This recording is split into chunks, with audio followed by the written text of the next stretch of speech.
जय हिंद साथियों, fin IAS के यूट्यूब प्लेटफॉर्म पे आप लोगों को स्वागत है। हिंदी साहित्य के ऑप्शनल वीडियो लेक्चर संख्या 13 में आज आप पढ़ेंगे प्रश्न पत्र 1 के अंतर्गत खंड क का जो सिलेबस है उसका लास्ट टॉपिक मानक हिंदी की व्याकरणिक संरचना।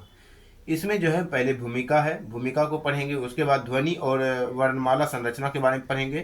पद विचार या शब्द भेद पर के बारे में पढ़ेंगे। व्याकरणिक कोटियों के बारे में पढ़ेंगे। वाक्य संरचना के बारे में पढ़ेंगे और शब्द निर्माण के बारे में पढ़ करके हम इस टॉपिक को यानी कि खंड क को कंप्लीट कर लेंगे। प्रश्न पत्र 1 के खंड क को कंप्लीट कर लेंगे। आप जो है इसका जो है आपको PYQ देखना है, क्वेश्चन बन जाएगा। ठीक है, हालांकि हम यानी कि PYQ कवर करवाएंगे, PYQ पूरा पढ़ाएंगे।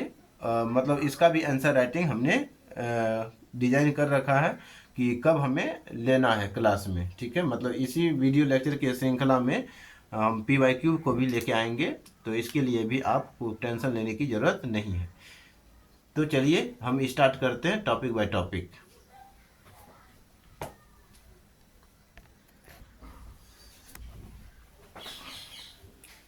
इसको आप लिख लिए होंगे, स्ट्रक्चर बना लिए होंगे। अब हम भूमिका को पढ़ने जा रहे हैं, तो टॉपिक बाय टॉपिक लिखते जाएंगे और पढ़ते जाएंगे।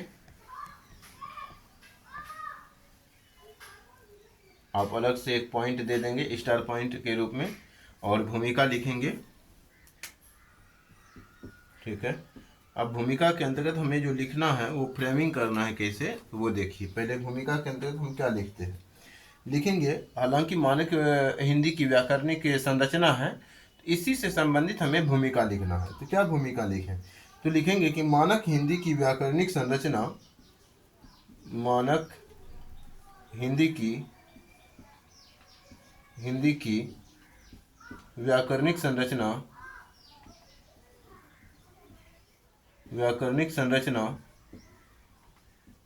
मानक हिंदी की व्याकरणिक संरचना अत्यंत व्यवस्थित और वैज्ञानिक है। अत्यंत व्यवस्थित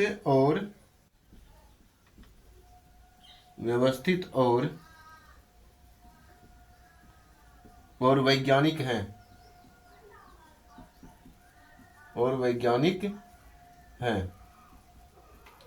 ठीक है।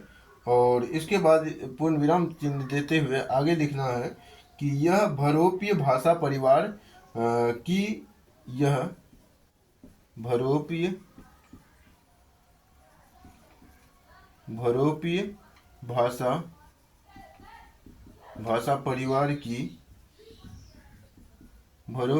परिवार की इंडो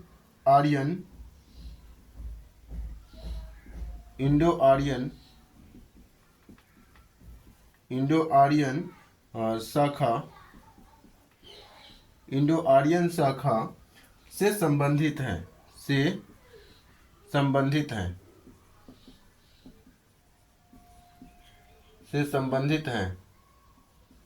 ठीक है।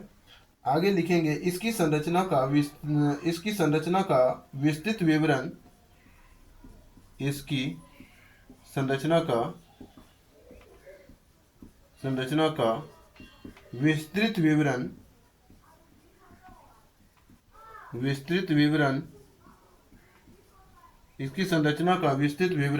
देवनागरी लिपि की, इसकी संरचना का विस्तृत विवरण जो है कुछ इस प्रकार से हम बता सकते हैं या फिर लिख सकते हैं कि इसकी संरचना का विस्तृत विवरण निम्न है। ठीक है, निम्न ही लिखेंगे, निम्न है। ये हो गया विस्तृत विवरण लिख करके निम्न है। और अब यहाँ पे पॉइंट दे करके लिखेंगे कि ध्वनि वर्णमाला संरचना। ठीक है, ध्वनि और वर्णमाला संरचना, यही इसकी संरचना का विस्तृत विवरण होगा। ठीक है, हालांकि ये जो है आप अगर हटाना चाहें तो इसको जो है आप काट भी सकते हैं, इससे कोई लेना देना नहीं है। आप अलग से भूमिका वाला पॉइंट यानी कि भूमिका पॉइंट के बाद यहाँ पे स्टार पॉइंट दे करके एक नया पॉइंट दे सकते हैं। क्या, तो ध्वनि और वर्णमाला संरचना लिखेंगे। इसी में आप देंगे ध्वनि और ध्वनि और, एक मिनट, ध्वनि और वर्णमाला, वर्णमाला संरचना, ध्वनि और वर्णमाला संरचना। इसके अंतर्गत लिखेंगे कि मानक हिंदी, इसको थोड़ा सा, हाँ, अब लिखेंगे इसमें कि मानक हिंदी की वर्णमाला, मानक हिंदी, मानक हिंदी, मानक हिंदी की वर्णमाला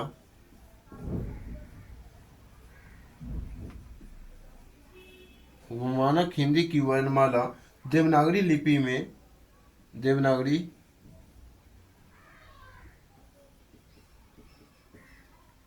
देवनागरी लिपि में लिखी जाती हैं। मानक हिंदी की वर्णमाला देवनागरी लिपि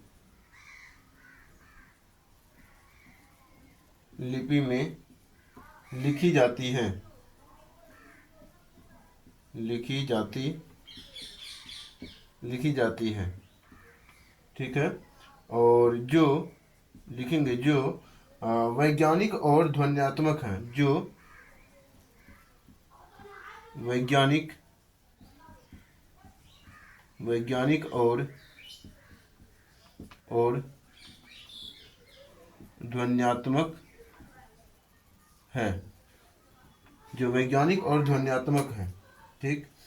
इसमें वर्णों के उच्चारण स्थान, इसमें पूर्ण विराम दे देंगे। इसमें वर्णों के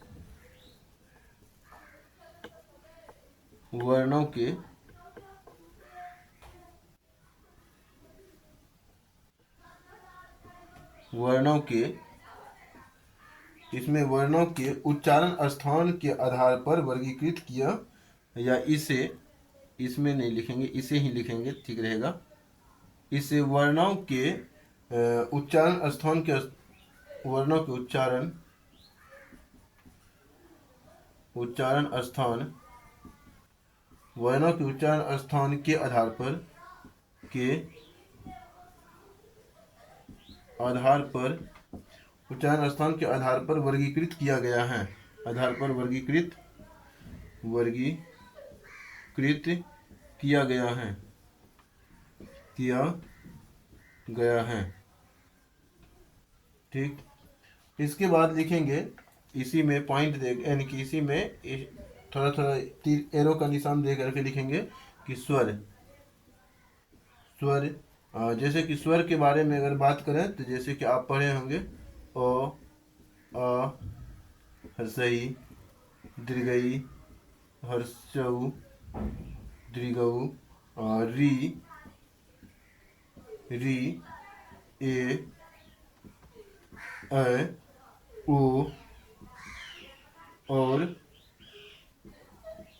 ओ, और औ। ठीक है, औ। इसके अतिरिक्त, यानी कि ये क्या है, स्वर है। इसके अतिरिक्त भी स्वर हैं। इसके अतिरिक्त ब्रैकेट में लिखेंगे, इसके अतिरिक्त लिखेंगे अनुस्वार,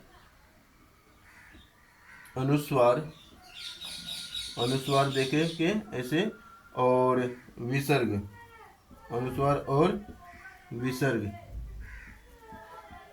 अनुस्वार और विसर्ग है, ये स्वर है। ठीक। इसके आगे आप मिटा कर, यानी कि इसको हटा करके मतलब आप आगे पॉइंट में लिखेंगे व्यंजन।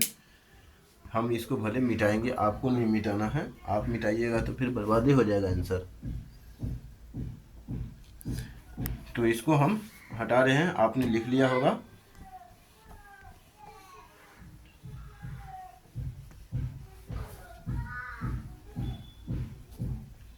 अभी हमारा ध्वनि और वर्णमाला संरचना ही चल रहा है, इसी के अंतर्गत आगे लिखते जाना है। अगला पॉइंट क्या लिखेंगे आप, व्यंजन, या एरो निशान, व्यंजन।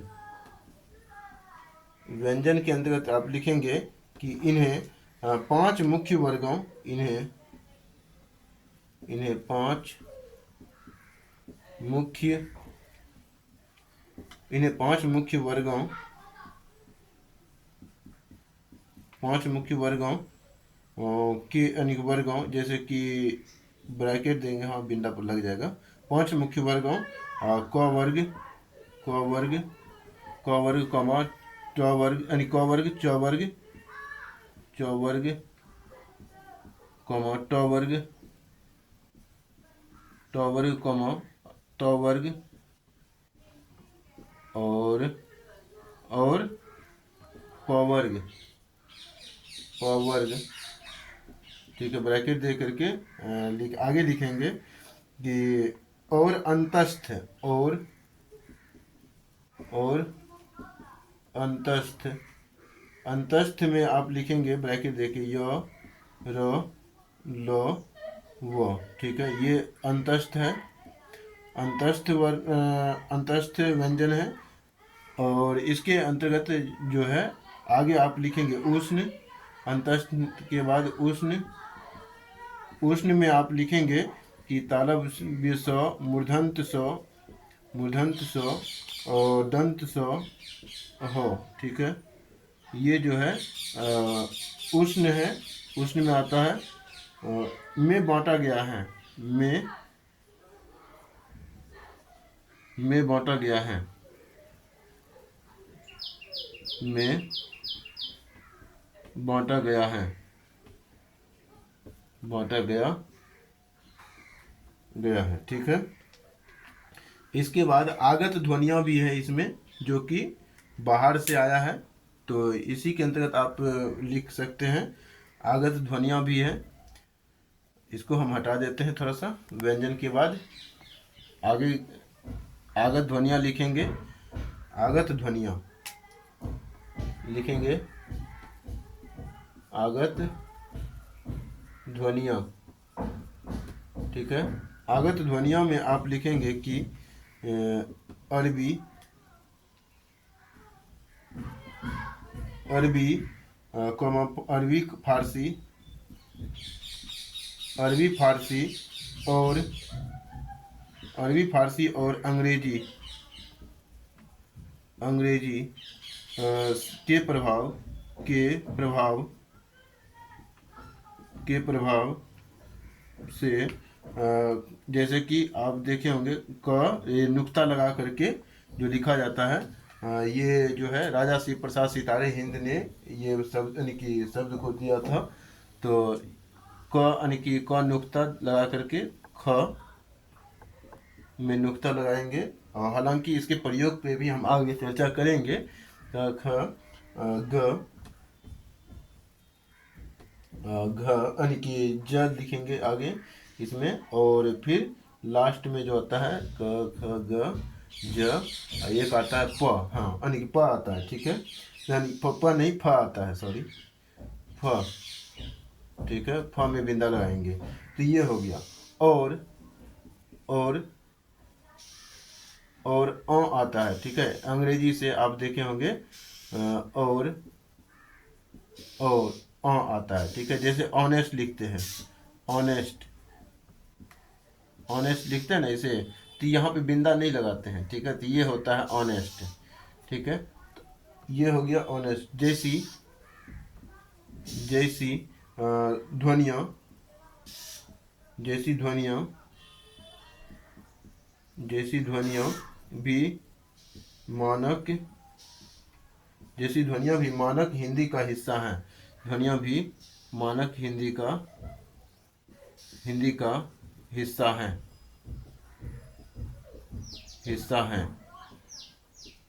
ये हो गया हमारा ध्वनि और वर्णमाला संरचना। ठीक है, ध्वनि और वर्णमाला संरचना के बाद अगला पॉइंट देंगे। भूमिका भी हमारा कंप्लीट हो गया, और ध्वनि वर्णमाला संरचना भी हमारा 2 टॉपिक यानी 2 पॉइंट कंप्लीट हो गया। ठीक है, इसके अंतर्गत अब अगला पॉइंट आप क्या दे सकते हैं, पद विचार या शब्द भेद। ये थोड़ा बड़ा पॉइंट है, इसमें थोड़ा सा ज़्यादा समय लगेगा। ठीक है, इसके लिए थोड़ा सा समय देना पड़ेगा। तो लिखेंगे इसमें पद विचार और या शब्द भेद, स्टार पॉइंट दे के लिखेंगे पद विचारिया शब्द भेद, शब्द भेद, शब्द भेद। इसके अंतर्गत लिखना है कि हिंदी में शब्दों को दो मुख्य श्रेणियों में विभाजित किया गया है। हिंदी में शब्दों को दो मुख्य श्रेणियों में विभाजित किया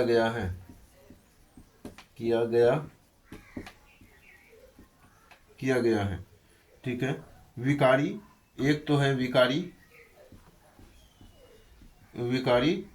जिसे कि हम जिसमें आप ब्रैकेट में लिख सकते हैं,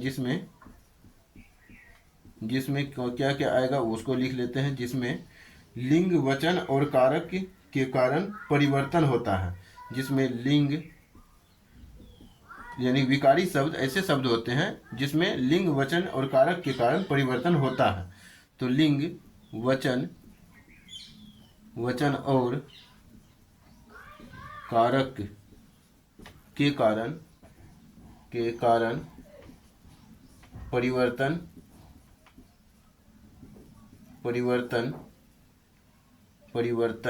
ठीक है। तो परिवर्तन होता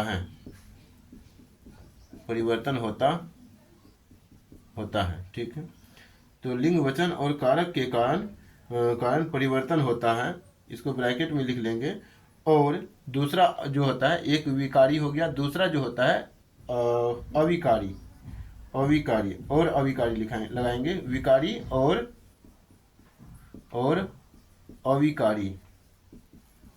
अविकारी। इसके अंतर्गत आप लिख सकते हैं जिसमें कोई परिवर्तन नहीं होता है, जिसमें कोई परिवर्तन नहीं होता है, नहीं होता है, ठीक है। तो इसको ब्रैकेट में लिख करके पूर्ण विराम दे देंगे। तो ये भी ब्रैकेट में आ गया। अविकारी और विकारी, मतलब हिंदी में शब्दों को दो मुख्य श्रेणियों में विभाजित किया गया है, एक विकारी, एक अविकारी। दो हो गया। विकारी में आएगा क्या, लिंग, वचन और कारक के कारण परिवर्तन संभव है। अविकारी में जो है किसी भी प्रकार की परिवर्तन संभव नहीं है, ठीक है। अब अलग से विकारी शब्द को हम पढ़ेंगे। को पॉइंट आप लगा के देंगे कि विकारी शब्द को में लगाएंगे विकारी, ठीक है। विकारी के अंतर्गत विकारी शब्द लिखेंगे। विकारी शब्द, तो विकारी शब्द हम किसे कहेंगे, तो संज्ञा, जैसे कि इसमें संज्ञा आ जाएगा, सर्वनाम आ जाएगा। संज्ञा, सर्वनाम लिखेंगे। पहला पॉइंट संज्ञा। अब संज्ञा क्या होता है, अगर बचपन में पढ़े होंगे, भूल गए होंगे, तो हालांकि हम यहाँ पे लिखा देते हैं। किसी व्यक्ति, वस्तु, स्थान या भाव के नाम को संज्ञा कहते हैं। किसी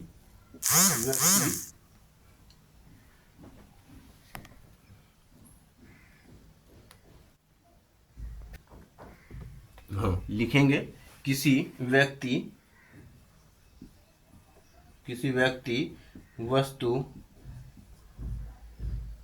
व्यक्ति, वस्तु, स्थान या भाव के नाम को संज्ञा कहते हैं, ठीक है। किसी व्यक्ति, वस्तु, स्थान या भाव के नाम को क्या कहते हैं, संज्ञा कहते हैं। और इसमें तीन मुख्य भेद हैं। इसके हालांकि आप पढ़े होंगे 5, लेकिन यहाँ पे हिंदी की बात करते हैं, तो यहाँ पे जो है इसके हिंदी में 3 ही मुख्य भेद होते हैं। इसके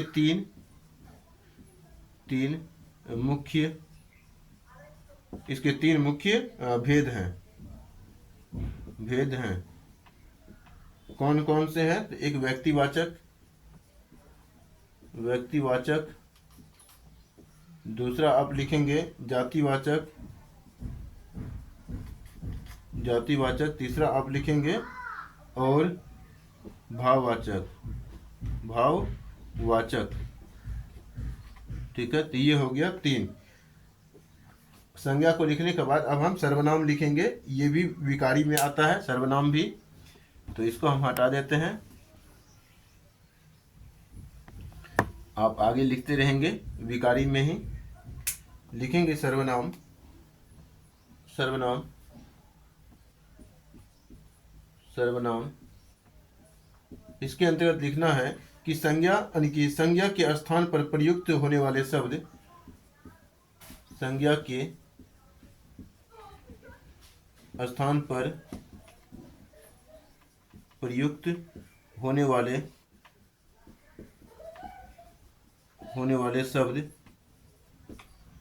शब्द, जैसे जैसे जैसे कि मैं, ठीक है, तू, यह वह, जो, कोई, ठीक है, कौन, क्या, ये भी जो है सर्वनाम के अंतर्गत आता है। हालांकि प्रश्नवाचक में भी होता है और सर्वनाम में भी होता है। ठीक है, जब आप यानी कि व्याकरण पढ़ेंगे तो उसमें आपको पूरा तरीके से बताया जाएगा। ठीक है, तो हालांकि अभी हम व्याकरणिक संरचना की बात कर रहे हैं, तो अभी यहाँ पे जो पॉइंट है उसी की ओर हम इंगित करेंगे। तो ये हो गया विकार यानी सर्वनाम भी हो गया। तो अगला लिखेंगे विशेषण। इसमें इसी के अंतर्गत आप लिखेंगे, विकारी के अंतर्गत ही लिखेंगे विशेषण। यहाँ पे लिखेंगे विशेषण। विशेषण में लिखेंगे कि संज्ञा या सर्वनाम की विशेषता बताने वाले संज्ञा या सर्वनाम के संज्ञा या सर्वनाम की विशेषता बताने वाले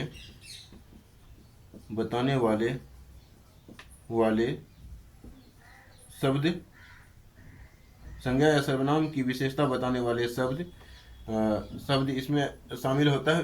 विशेषण के अंतर्गत बोलते हैं ये मुख्य रूप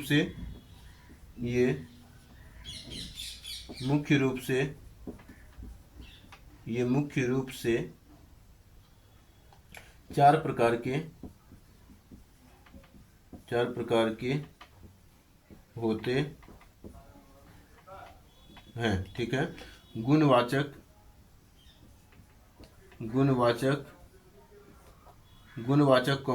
संख्यावाचक,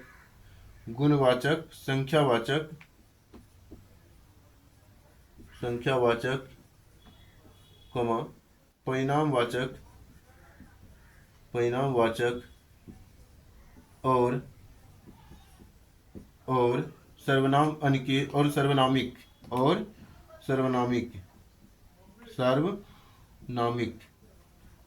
सार्वनामिक शब्द भी जो होते हैं विशेषण होते हैं।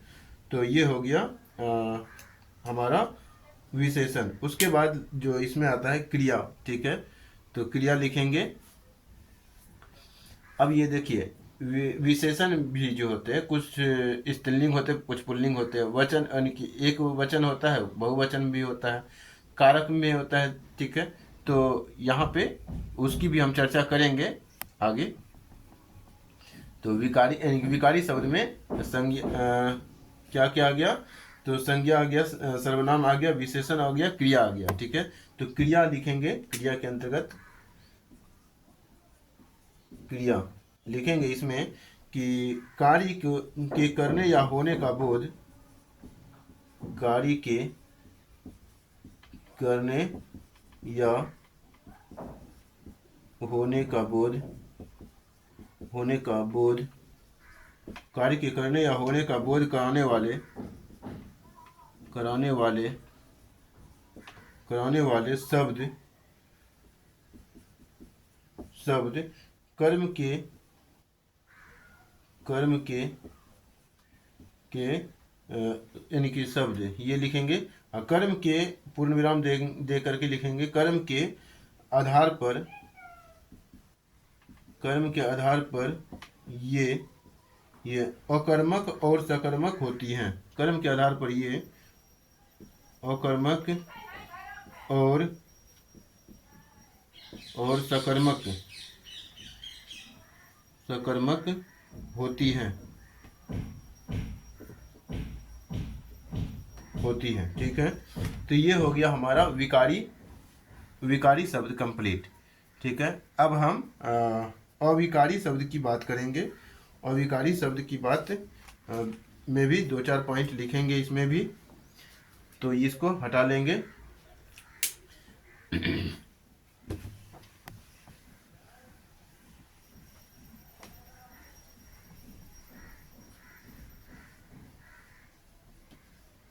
इसी में आप हेडिंग देंगे अविकारी शब्द या अव्यय।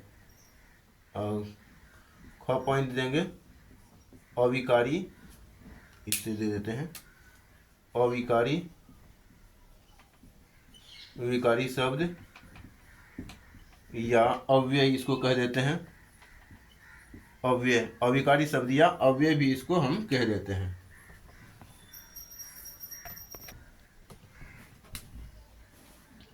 इसमें लिखेंगे पहला पॉइंट कि इसी में यहाँ से लिखेंगे, इस पॉइंट देके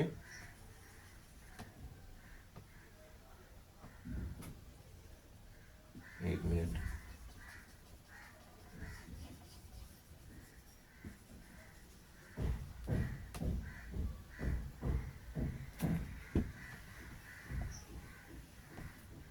लिखेंगे कि क्रिया विशेषण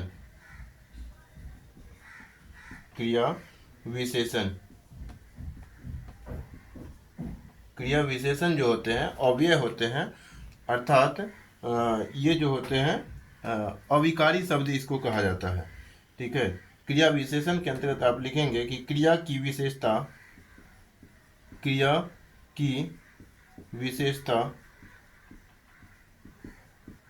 विशेषता बताने वाले शब्द लिख देंगे, पूर्ण विराम दे देंगे, बस इशारा हो गया काफ़ी। इसके बाद आप लिखेंगे इसमें जैसे धीरे धीरे, उसके बाद आप लिखेंगे आज, उसके बाद लिखेंगे जैसे कि आज हो गया, मतलब ये भी विशेषता बता रहा है क्रिया कब हो रहा है, तो आज हो रहा है। वहाँ हो रहा है, जैसे कि वहाँ हो रहा है, स्थान के नाम यानी कि स्थान के नाम नहीं लेकर के हम बोल रहे हैं वहाँ हो रहा है, तो यहाँ होना, वहाँ होना, ठीक है। तो यहाँ, ठीक है, तो ये क्रिया की विशेषता बता रहा है ये कि कहाँ हो रहा है, कि यहाँ हो रहा है, वहाँ हो रहा है, धीरे धीरे हो रहा है, कैसे हो रहा है, तो धीरे धीरे हो रहा है। ये क्रिया विशेषण है। क्रिया कैसे हो रहा है, ठीक है, धीरे धीरे हो रहा है, कहाँ हो रहा है, यहाँ हो रहा है, वहाँ हो रहा है, ठीक है। तो ये क्रिया की विशेषता बता रहा है। इसके बाद आप लिखेंगे इसमें संबंध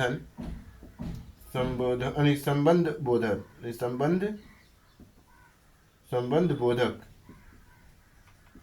जो संबंध बताएगा, लिखेंगे इसमें संज्ञा या सर्वनाम का वाक्य के अन्य शब्दों से संबंध, संज्ञा या सर्वनाम का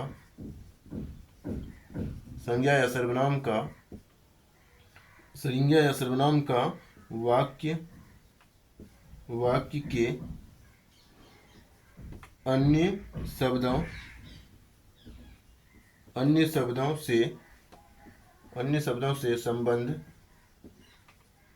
शब्दों से संबंध जोड़ने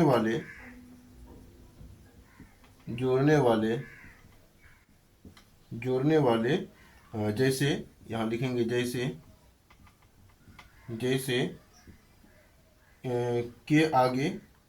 के आगे लिखेंगे, कॉमा के पीछे लिखेंगे, के पीछे, से पहले, से बाद, इसी प्रकार से आता रहेगा, ठीक है। तो इसको पूर्ण विराम देके समाप्त कर देंगे। तो ये संबंध बोधक हो गया। उसके बाद आप लिखेंगे समुच्चय बोधक, समुच्चय समुच्चय बोधक, समुच्चय बोधक। इसी में लिखेंगे कि दो वाक्य या शब्दों को जोड़ने वाले, इसको कंजंक्शन भी बोलते हैं इंग्लिश में। तो वाक्यों दो वाक्यों या शब्दों को जोड़ने वाले, दो शब्दों या वाक्यों को जोड़ने वाले, जैसे लिखेंगे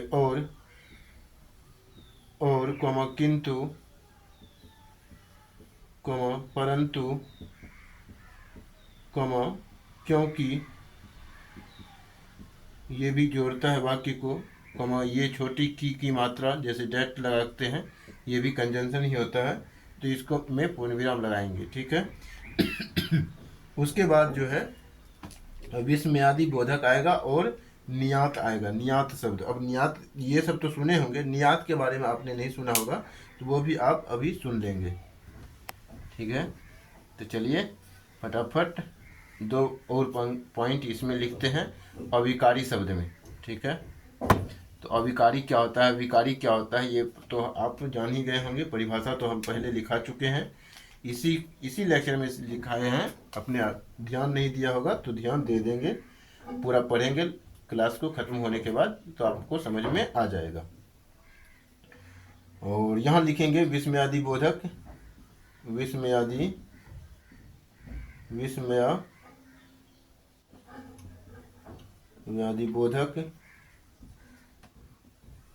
बोधक।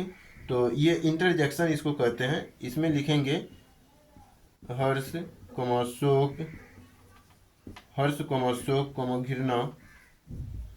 घृणा आदि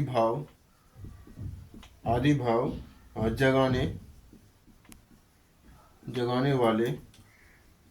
वाले शब्द होते हैं, ठीक है। जैसे वाले शब्द, ठीक है। तो पूर्ण विराम दे करके आप आगे या ब्रैकेट में लिख सकते हैं, जैसे अरे लिखते हैं, अरे, या वाह लिखते हैं, कोमा देके वाह, ठीक है, कोमा हाय, यानी कि यहाँ पर भी विस्मयादि बोधक चिन्ह लगाएंगे, फिर यहाँ पे हाय, ठीक है। इस प्रकार से ये जो है विस्मयादि बोधक शब्द हो गया, ठीक है। तो हर्ष, शोक, घृणा आदि का भाव जगाने वाले शब्द जो होते हैं वो विस्मयादि बोधक शब्द होते हैं। तो ये हो गया विस्मयादि बोधक। उसके आगे लिखेंगे निपात। ये निपात क्या होते हैं, निपात शब्द क्या है, तो इसको देखेंगे। इसको इंग्लिश में क्या कहा जाता है, तो ये भी जान लें, PARTICLES, पार्टिकल्स, ठीक है, इसको ये बोलते हैं। और इसको पार्टिकल्स भी बोलते हैं, पार्टिकल्स। तो इसमें आप क्या लिखेंगे कि वाक्य में किसी बात पर बल देने के लिए, वाक्य में किसी बात पर बल देने के लिए,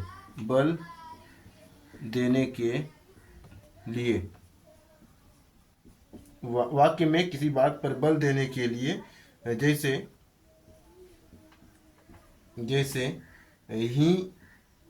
ही लगाते हैं, भी लगाते हैं, तो लगाते हैं, ये सब क्या हो गया, निपात शब्द हो गया, ठीक है। वाक्य में किसी बात पर जोर देने के लिए लगाते हैं। तो ये हो गया हमारा विकारी और अविकारी शब्द, यानी कि पद विचार शब्द भेद, ये हमारा टॉपिक कंप्लीट हो जाता है।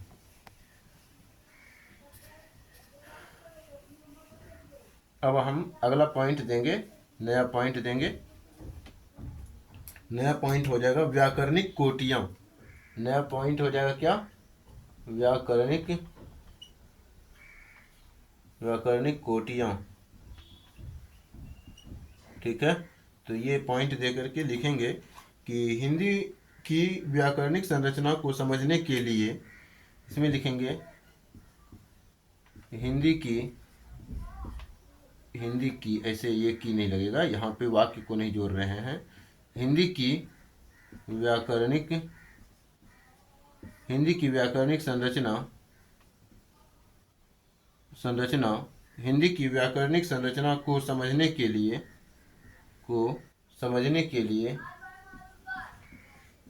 समझने के हिंदी के व्याकरणिक संरचना को समझने के लिए तीन तत्व सबसे महत्वपूर्ण हैं। तीन तत्व सबसे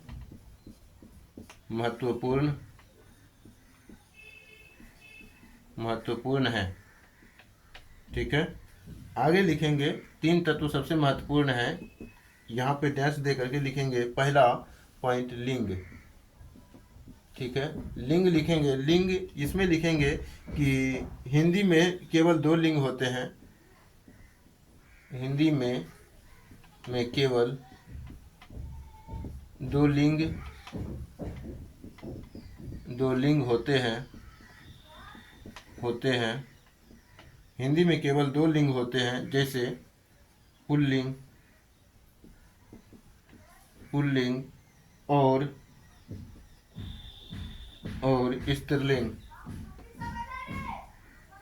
स्त्रीलिंग। ठीक है, हिंदी में दो लिंग होते हैं, केवल पुल्लिंग और स्त्रीलिंग। पूर्ण विराम देके लिखेंगे निर्जीव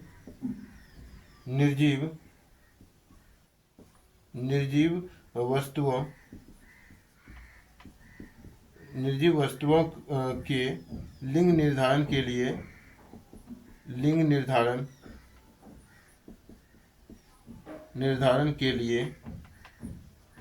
निर्जीव वस्तुओं के लिंग निर्धारण के लिए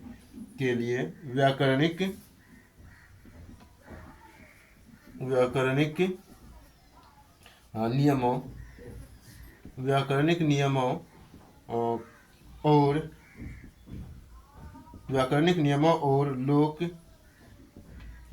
प्रयोजनों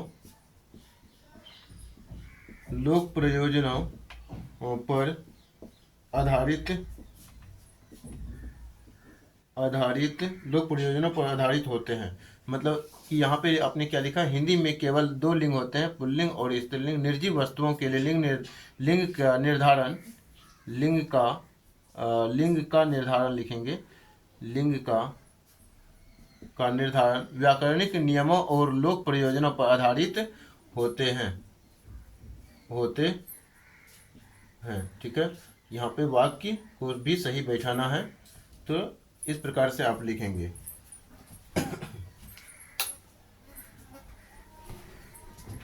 आगे के पॉइंट में लिखेंगे लिंग के बाद वचन। ठीक है, तो वचन जो है ये वचन भी हिंदी में दो होते हैं, तो लिखेंगे इसमें अगला पॉइंट वचन के अंतर्गत लिखना है। वचन जिसको नंबर भी इंग्लिश में कहा जाता है, हालांकि आप जानते हैं इसके लिए। अब हम आगे डायरेक्ट लिखेंगे दो वचन होते हैं। ठीक है, होते हैं, तो लंबा वाक्य बनाना है। इसी प्रकार से आप बैठा सकते हैं। हिंदी में केवल दो वचन होते हैं, ऐसे भी आप लिख सकते हैं। और इसमें आप डैश देके लिखेंगे एक वचन और बहुवचन। ठीक है, एक वचन और बहुवचन। उसके बाद कारक लिखेंगे। कारक के बारे में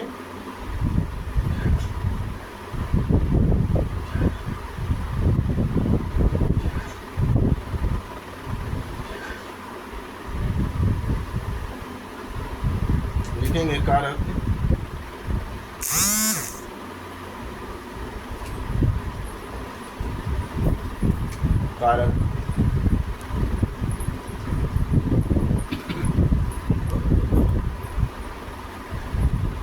कारक में लिखेंगे कि हिंदी में 8 कारक होते हैं। हिंदी में 8 कारक होते हैं। हिंदी में कितने कारक होते हैं? 8 कारक होते हैं। कॉमा दे के लिखेंगे जिन्हें प्रसर्ग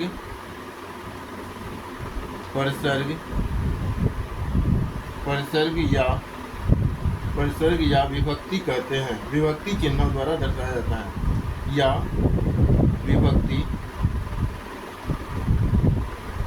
विभक्ति चिन्हों द्वारा चिन्हों द्वारा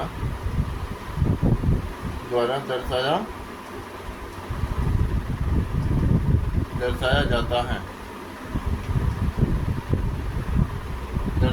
है। ठीक है, ये हो गया।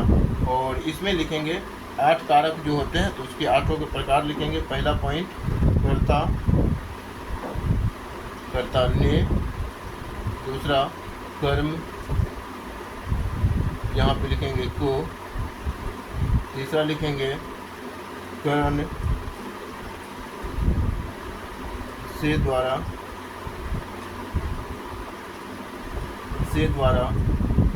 चौथा लिखेंगे संप्रदाय, लिखेंगे को के लिए, को या के लिए, को के लिए क्या अर्थ में आता है। फिर यहाँ पे चौथा पॉइंट लिखें, 5वां पॉइंट लिखेंगे अपादान, अपादान में लिखेंगे से, यहाँ पे अलग होने के अर्थ में, अलग होने के अर्थ में, अलग होने के अर्थ में। ठीक है, छठा लिखेंगे संबंध, इसमें लिखेंगे संबंध में लिखेंगे का के की, का के की, ये हो गया। और 7वां लिखेंगे अधिकरण में लिखेंगे में पर, जैसे पेड़ पर बंदर बैठा है। ठीक है, जैसे कुएं में पानी है। ठीक है, इस प्रकार से वाक्य बनेगा में पर। तो इस प्रकार से 8वां पॉइंट लिखेंगे संबोधन, इसमें आप लिखेंगे वो अरे। ठीक है, तो यहाँ पे संबोधित करने के लिए जो शब्द यूज करते हैं, तो ये हो गया संबोधन। ठीक, तो इस प्रकार से हमारा वाक्य की जो कोटियाँ हैं, व्याकरणिक कोटियाँ भी हमारा कंप्लीट होता है। अगला जो है वाक्य संरचना है, और वाक्य संरचना के बाद जो हमारा अगला टॉपिक हो जाएगा शब्द निर्माण होगा। तो वाक्य संरचना, उसके बाद शब्द निर्माण, 2 पॉइंट और बच गए हैं, ये भी कंप्लीट हो जाएगा।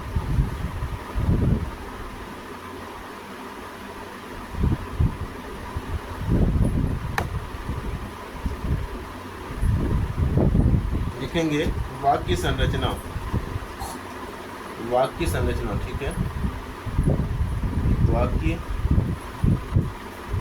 संरचना। ठीक है, तो इसमें लिखना है कि मानक हिंदी की वाक्य संरचना की अपनी कुछ खास विशेषताएं हैं। लिखेंगे मानक हिंदी की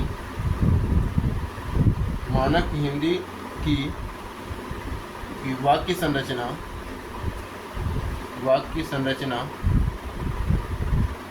मानक हिंदी की वाक्य संरचना की अपनी कुछ खास विशेषताएं, अपनी कुछ खास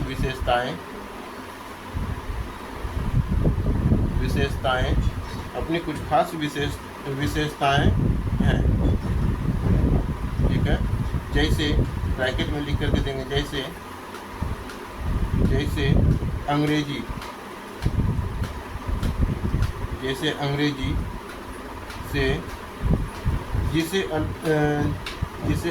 से अलग करती है। यानी कि जो खास विशेषताएं हैं, यहाँ पे थोड़ा सा आगे और पॉइंट लिखना है, जो वाक्य को जोड़ने के लिए जो लगाए हैं, तो जो इसे अन्य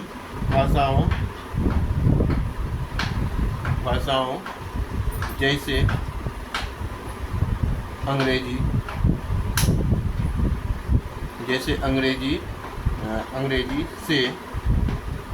अंग्रेजी से अलग करती है,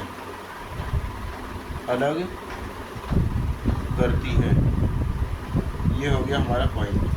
ठीक है, कोई दिक्कत नहीं है। अब यहाँ पे लिखेंगे पदक्रम, इसमें लिखेंगे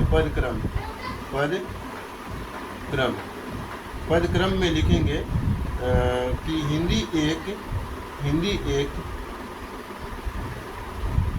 एक SOV, अर्थात SOV का मतलब होता है सब्जेक्ट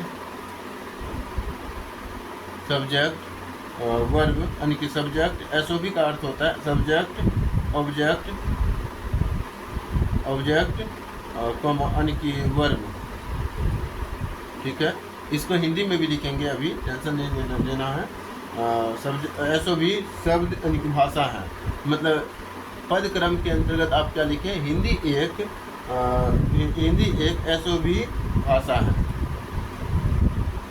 भाषा है। ये याद रखने का एक तरीका होता है। इसका मतलब अब लिखेंगे, इसका मतलब है कि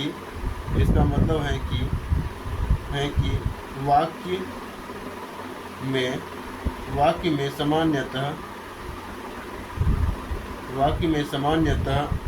पहले सब्जेक्ट का मतलब कर्ता होता है। वाक्य में पहले कर्ता कमा फिर कर्म, वाक्य यानी कि कर्ता फिर कर्म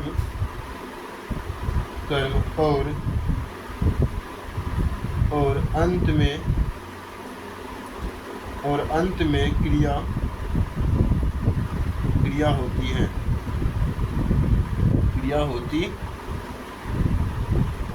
ठीक है, जैसे यहाँ पे लिख सकते हैं, जैसे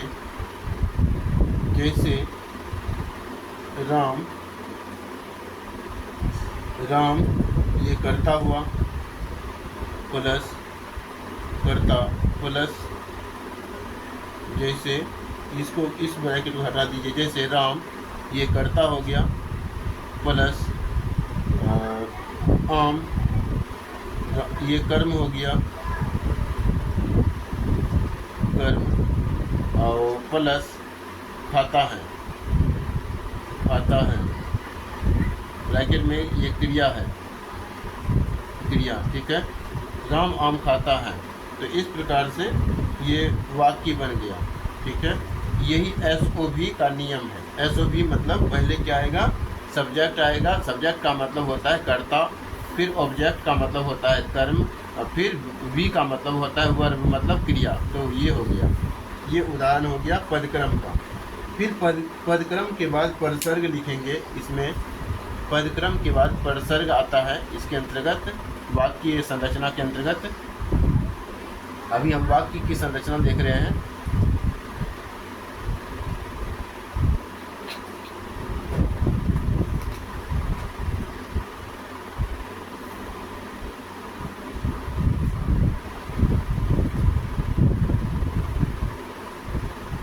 लिखेंगे वाक्य यानी कि परसर्ग, पॉइंट देके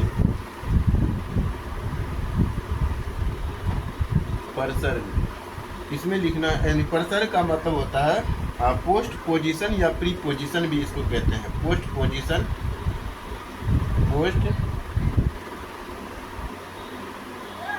पोजीशन या प्री पोजीशन।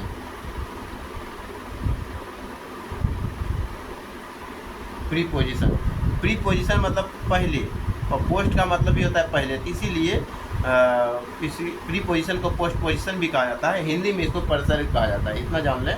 तो इसमें आपको लिखना है कि अंग्रेजी में प्री पोजीशन यानी कि शब्दों से पहले अंग्रेजी में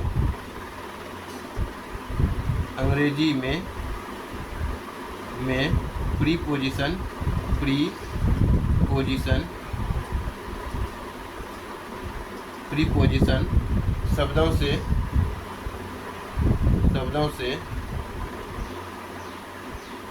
पहले, अंग्रेजी में प्री पोजीशन शब्दों से पहले होते हैं। ठीक है, पहले होते हैं, कमा जबकि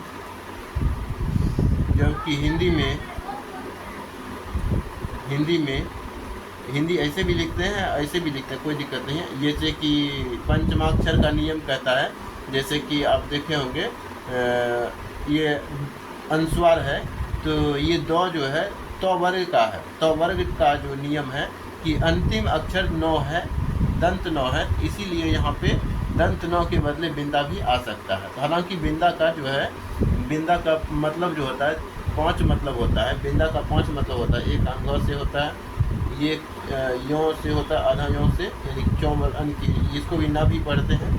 एक होता है मूर्धन वाला नौ से, एक होता है दंत वाला नौ से, एक होता है म से। ठीक है, ये बिंदा का 5 अर्थ होता है। इसको हम एक दिन बताएंगे। ठीक है, इसके लिए थोड़ा सा समय देना है। तो जबकि हिंदी आगे क्या लिखना है, अंग्रेजी में प्रीपोजिशन शब्दों से पहले होते हैं, जबकि हिंदी में यही चीज़ हिंदी में प्रयोग कर रहे हैं। तो हिंदी में प्रसर्ग बोलेंगे, हिंदी में प्रसर्ग हिंदी में प्रसर्ग शब्द के बाद आते हैं। ठीक है, शब्दों के बाद होते हैं, शब्दों के प्रसर्ग शब्दों के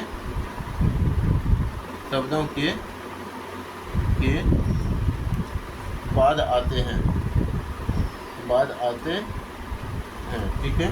तो इस प्रकार से होते हैं या आते हैं, आप लिख सकते हैं। और इसमें आप उदाहरण अगर देना हो, उदाहरण अगर देना हो तो उदाहरण देंगे, जैसे इन द रूम, ये अंग्रेजी में हो गया, इंग्लिश हो गया। और इसी को हिंदी में लिखना हो तो कहेंगे कमरे में। तो यहाँ पे में जो है ये सब शब्द के बाद आया, लेकिन यहाँ पे जो है इन पहले आ रहा है। ठीक है, तो यहाँ पे ये हिंदी हो गया, हिंदी में। ठीक है, तो ये हो गया। जैसे यहाँ भी देख रहे हैं हिंदी में शब्द के बाद आया, ठीक, कमरे में, हिंदी में। इस प्रकार से प्रसर्ग हो गया। प्रसर्ग अर्थात पोस्ट पोजीशन इसको बोलते हैं, लेकिन यहाँ पे पोस्ट पोजीशन नहीं बल्कि बाद में है हिंदी में। अगला पॉइंट पढ़ेंगे क्रिया अन्विति। इसी के अंतर्गत वाक्य संरचना के अंतर्गत ही क्रिया अन्विति है। क्रिया अन्विति को भी पढ़ना है इसमें।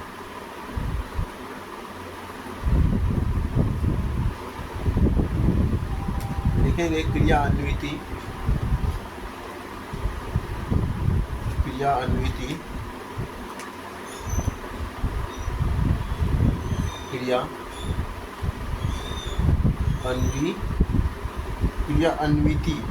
अन्विति, ठीक है। तो इसमें आप लिखना है कि इसको क्या कहते हैं इंग्लिश में, ये जान लीजिए। क्रिया अन्विति का मतलब होता है subject verb agreement, subject verb agreement, AGREEMENT।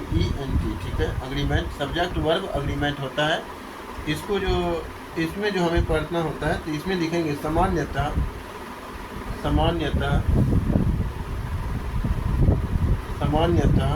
क्रिया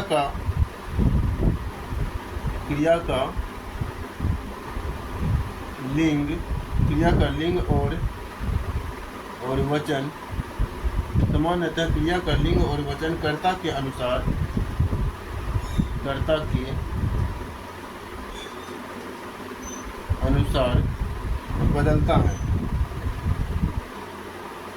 बदलता है। ठीक है, जैसे लिखेंगे, जैसे लड़का जाता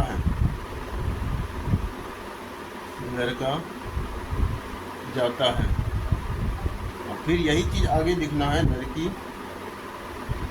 लड़की जाती है। ठीक, ये हो गया। फिर आगे लिखेंगे लेकिन भूतकाल में,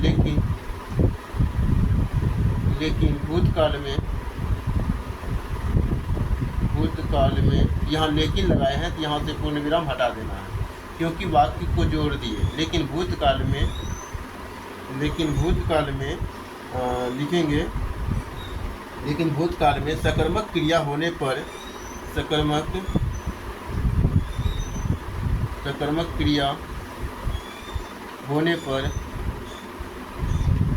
सकर्मक क्रिया होने पर ने परसर्ग, ने परसर्ग यानी कि सब्जेक्ट वर्ग यानी कि ने परसर्ग, यहाँ पे क्या लिखेंगे, ने परसर्ग का प्रयोग होता है, का प्रयोग होता है, ने परसर्ग का प्रयोग होता है।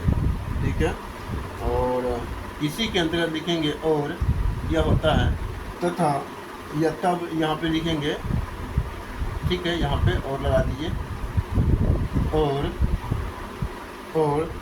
तब क्रिया, और तब क्रिया, तब क्रिया, तब क्रिया कर्ता के अनुसार, कर्ता के अनुसार न बदलकर, अनुसार न बदलकर, न बदलकर कर्म के अनुसार बदलती है, न बदलकर कर्म के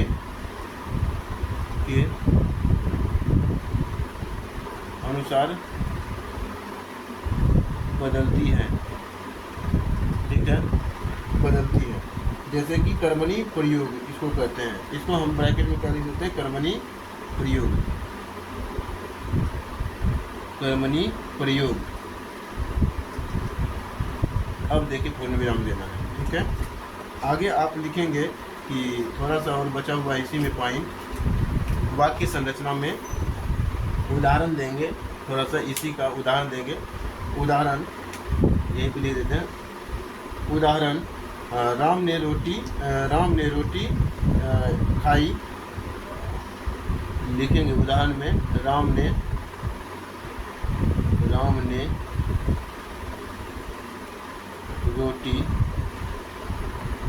रोटी खाई। ठीक है, खाई। ये ई के बदला में आप ऐसा भी ई लगा सकते हैं, अगर वो भी लगा दिए तो वो भी सही है, ये भी सही है, खाई। ठीक है, तो ये जो है उच्चारण के सटीक है, ये ज़्यादा सही माना जाता है। ठीक है, तो ये भी आप त्रुटि के रूप में आप देख सकते हैं कि हम किस प्रकार से गलत लिख करके भी हम सही बता देते हैं बीच बीच में। तो यहाँ पे उदाहरण के लिए रोटी खाई, तो यहाँ रोटी की बात अगर आई तो रोटी जो है ये क्या है, जो रोटी स्त्रीलिंग है, स्त्रीलिंग। ठीक, रोटी क्या है हमारा, स्त्रीलिंग है। उसके बाद रोटी स्त्रीलिंग है, और यहाँ पे दूसरा उदाहरण देंगे, राम ने आम खाया। यहाँ पे आम जो है ये क्या है, आम तो पुल्लिंग है, पुल्लिंग है। ठीक है, तो ये हो गया हमारा उदाहरण इसका। इसके बाद लिखेंगे काल, थोड़ा सा समान की क्रिया अन्विति हो गया। इसके बाद हम इसमें काल लिखेंगे।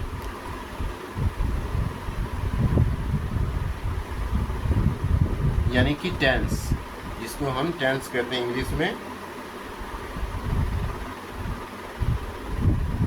तो लिखना है कि काल,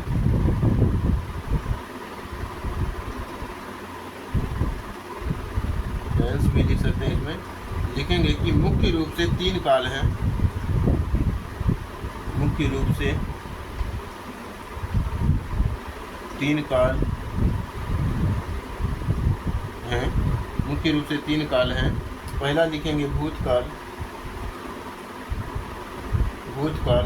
वर्तमान काल, तीसरा लिखेंगे और भविष्यत काल, यानी तीसरा में भविष्यत काल। ठीक है, भविष्यत काल ये हो गया। और इसके अंतर्गत सामान्यतः लिखेंगे, इसमें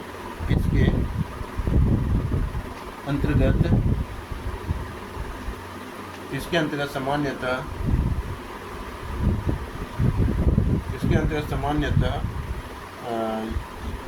अंतर्गत सामान्यतः अपूर्ण, पूर्ण और संदिग्ध जैसे सामान्यतः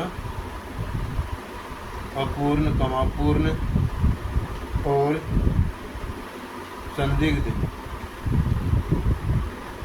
संदिग्ध जैसे उपभेद होते हैं, जैसे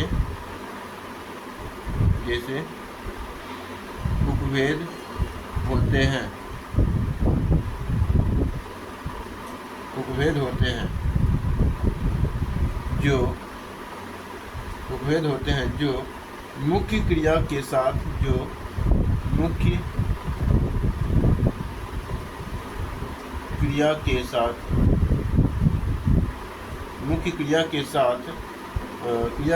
सहायक क्रिया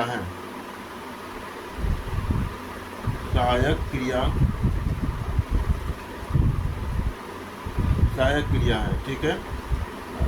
इसमें लिखेंगे सहायक क्रिया जोड़कर बनाए जाते हैं, ठीक है। सहायक क्रिया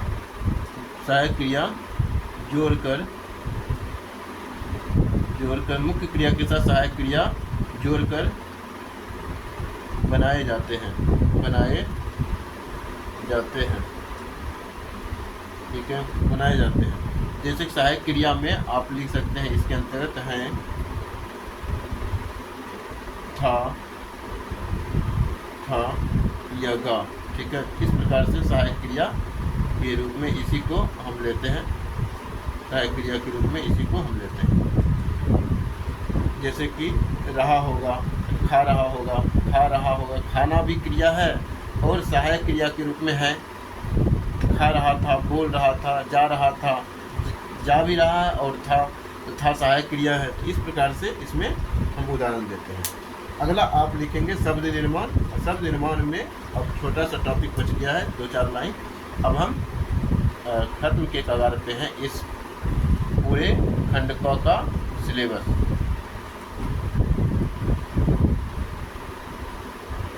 लास्ट पॉइंट लिखेंगे आप शब्द निर्माण।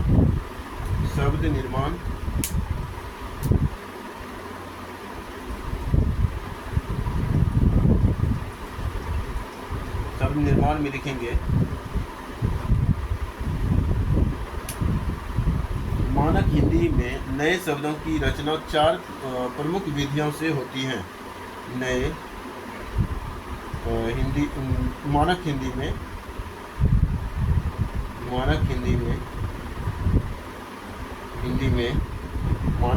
में नए शब्दों का या नए शब्दों की रचना 4 प्रकार या 4 प्रमुख विधियां 4 प्रमुख विधियां से होती हैं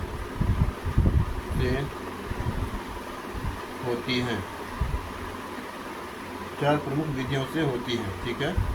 और अब लिखेंगे 4 प्रमुख विधि कौन कौन से। पहला उपसर्ग लिखेंगे। उपसर्ग को हम क्या बोलते हैं, प्रीफिक्स भी बोलते हैं इंग्लिश में, PREFICS, ठीक है, प्रीफिक्स हो गया। इसमें लिखेंगे मूल शब्द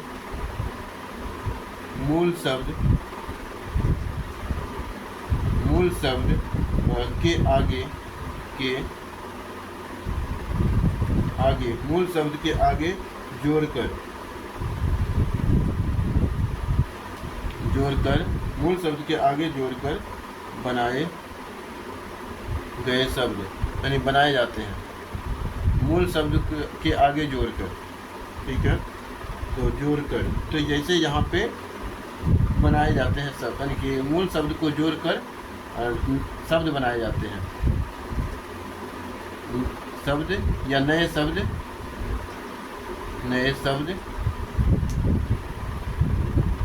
बनाए जाते हैं, ठीक है। जैसे में लिखेंगे कि जैसे में आप कुछ भी दे सकते हैं, प्रो जोड़ हार लगा सकते हैं, ठीक है। ये शब्द के पहले लगा दिए, ये शब्द के आगे है, ठीक है। आगे जब लिखेंगे उसको पीछे कहते हैं, ठीक है। यहाँ पे अगर लगाते हैं तो पीछे उसको बोलते हैं। यहाँ पे पहले लगाए तो उसको आगे बोलते हैं। तो शब्द के आगे जोड़कर बनाए जाते हैं उपसर्ग, ठीक है। तो प्रहार, प्रहार ये उदाहरण हो गया। दूसरा आप लिख सकते हैं इसमें प्रत्यय, ये उपसर्ग हो गया, प्रत्यय लिखेंगे, प्रत्यय में लिखेंगे, इसको सफिक्स भी बोलते हैं, SUFFICS। सफिक्स में आप लिखेंगे इसमें कि मूल शब्द के पीछे जोड़कर मूल शब्द के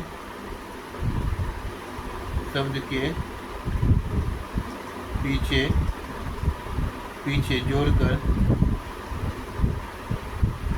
नए शब्द बनाए जाते हैं, ठीक है। तो इसमें जैसे देंगे, जैसे कि बात करेंगे तो इसमें क्या लिखेंगे, सुंदर, ये शब्द है अपने आप में, शब्द के पीछे जोड़ेंगे क्या, तो ता लगा दिए, यहाँ विशेषण बन जाता है सुंदरता, ठीक है। सुंदरता ये नाम बने, यानी कि ये जो हो गया भाववाचक संज्ञा हो गया सुंदरता, ठीक है। ये विशेषण है, तो इस प्रकार से नया शब्द बन गया सुंदरता, ठीक है। तो उसके बाद संधि और समास है, लास्ट 2 पॉइंट लिख करके आप लेक्चर को, यानी कि हम लेक्चर को समाप्त करेंगे, आप आराम करेंगे, या इसको रिवीजन भी कर सकते हैं। तुरंत रिवीजन करने से अच्छा फायदा मिलता है। लिखना है संधि, संधि के अंतर्गत लिखना है कि दो ध्वनियों के पास आने से होने वाला विकार, दो ध्वनियों के पास आने से होने वाले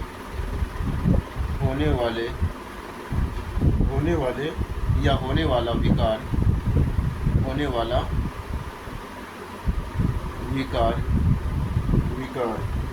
ठीक है, को संधि कहा जाता है, ठीक है। जैसे में देंगे, जैसे में क्या देंगे इसमें, हिम जो आलय, हिम मतलब होता है पिघलना, यहाँ पे आलय मतलब होता है घर, ठीक है। तो हिमालय, आलय अर्थात हिमालय, तो इस प्रकार से ये शब्द बन गया संधि से संबंधित। उसके बाद अगला जो होगा, लास्ट जो हमारा टॉपिक है संधि हो गया, इसमें यानी कि समास लिखेंगे। समास लिखेंगे क्या कि दो या दो से अधिक शब्दों को मिलकर संक्षिप्त करना, दो या दो से अधिक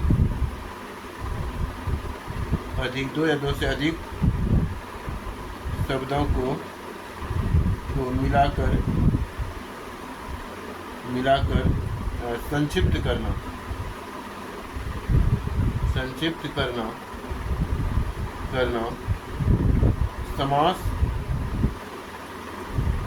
समास कहा जाता है, ठीक है। समास कहलाता है, ठीक है। तो जैसे यहाँ पे बोलेंगे, जैसे में राज यानी राजा का पुत्र, ठीक है, राजपुत्र, ठीक है। तो ये भी समास, संधि, ये सब भी थोड़ा विस्तार से हम पढ़ते हैं, कहाँ पे, तो व्याकरण में पढ़ते हैं। और हमारा जो ये टॉपिक था हिंदी व्याकरण की, मानक हिंदी की व्याकरणिक संरचना, ये जो है हमारा टॉपिक कंप्लीट होता है। जैसे जैसे टॉपिक आएगा वैसे वैसे हम कंप्लीट करते जाएंगे। ये अभी हम सिलेबस को देख रहे हैं, सिलेबस को पढ़ रहे हैं। सिलेबस में जितना पढ़ना होता है उतना ही हमें पढ़ना चाहिए, ताकि कंटेंट का भरमार ना लगे, ठीक है। और एग्ज़ाम से पहले हम, एग्ज़ाम में प्रवेश करने से पहले जो है हम 2 से 3 घंटे में हम क्या कर लें, रिवीजन भी कर लें। 2 से 3 घंटे में नहीं, कम से कम तो 5 से 6 घंटे में रिवीजन कर लें, ऐसा हम फ्रेम करके चल रहे हैं, ठीक है। तो आई होप कि ये हमारा लेक्चर आपको पसंद आया होगा। अगर आया होगा तो आप वीडियो को लाइक करेंगे, चैनल को सब्सक्राइब करेंगे, यूट्यूब चैनल को, और जो फेसबुक पे है वो फेसबुक को फॉलो, यानी कि यूट्यूब को फॉलो करेंगे, जो फेसबुक यूट्यूब पे है वो फेसबुक को फॉलो करेंगे, इंस्टाग्राम को फॉलो करेंगे। इस प्रकार से हमारा तीनों चैनल से आप जुड़े रहेंगे। धन्यवाद।